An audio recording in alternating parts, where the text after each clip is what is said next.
Hola, buenas, soy Bruno Araya. Esta es mi explicación de la P1. Ok, empecemos. Primero nos preguntas cuál es el rol del condensador CS que está acá. Bueno, es el rol que tiene este condensador es que al estar en serie y al estar como en estar en serie con un nodo de entrada y al ser un condensador externo se le denota como un condensador de bajas frecuencias y el cual lo que hace es limitar el ancho de banda como por abajo de lo que entra, el ancho de banda para bajas frecuencias. Si nos piden determinar el rango de posibles valores de C, para ello tenemos que hacer un análisis de C. ¿Y cómo hacemos un análisis de C? Apagando todas las fuentes AC, por lo que por acá no va a circular corriente, y para ello no va a circular corriente, por lo que solo nos va a interesar como esta parte de acá. Al mismo tiempo, la impedancia acá va a ser infinito, por lo que CS también nos va a hacer un abierto, nos va a funcionar como un abierto. Acá vamos a hacer un equivalente de Thevenin para esta parte del circuito, quedándonos así.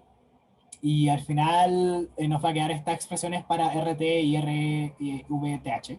Esto al final igual es un divisor de voltaje, por cierto. Bueno, acá ahora separamos el circuito que nos queda acá al final en una malla uno, en una malla 2 y en un nodo uno. Al final solo usé el nodo uno y la malla uno para análisis, pero eso. Y entonces suponemos que estamos trabajando en una zona activa del transistor, que se cumplen estas tres cosas, pero la más importante es esta. Para ello lo que hacemos es entonces después hacer un análisis de ley de voltaje de Kirchhoff en esta malla, obteniendo esto y a partir de esta expresión de acá de estar trabajando en una zona activa, al final podemos encontrar el valor de I sub E y a partir de esta expresión despejar I sub B. Al final nos queda esta expresión y dejamos todo esto expresado en función de beta.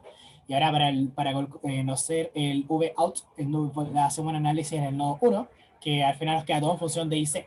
Pero nosotros sabemos que IC es esta expresión de acá, la trabajar en zona activa. Entonces nos queda en función de beta y nosotros conocemos I sub B, entonces podemos como reemplazarlo ahí. Ahora, nosotros queremos saber el rango de frecuencias o en verdad lo que hace beta.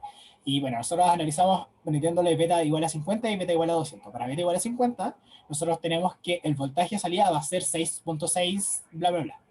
Y para el beta igual a 200, el voltaje de salida va a ser 5.9, lo que nos indica de que a medida que aumenta el beta, el voltaje de salida se vuelve menor. Y esa es la relación al final, porque lo que pasa es que el voltaje de salida es inversamente proporcional a la corriente IC. Y cuando aumenta el beta, aumenta la corriente de salida. Pero entonces, por lo que va a disminuir el voltaje del V out. Bueno, ahora en la parte C nos piden cuál es el rol de R sub E y nosotros ahora tenemos I sub B y I sub C en función de R sub E.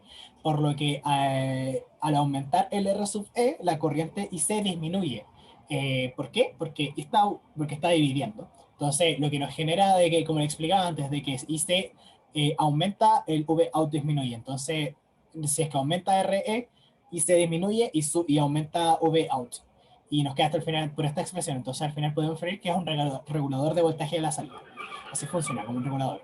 Y bueno, ahora nos piden calcular la ganancia. Para calcular la ganancia nosotros tenemos que hacer un análisis AC y en señales de baja frecuencia.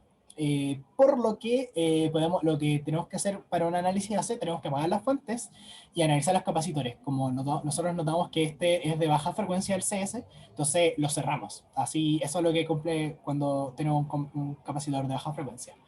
Al mismo tiempo cortamos las fuentes de C, que era esta fuente que estaba acá, y nos quedamos con este circuito al final. Nosotros ahora reemplazamos al modelo de transistor BJT para señales pequeñas, reemplazamos esto acá y hacemos un análisis de V sub P y V sub out, donde V sub P nos queda en función del voltaje de entrada in y calculamos GM, por supuesto, como esta expresión, y el V sub y perdón.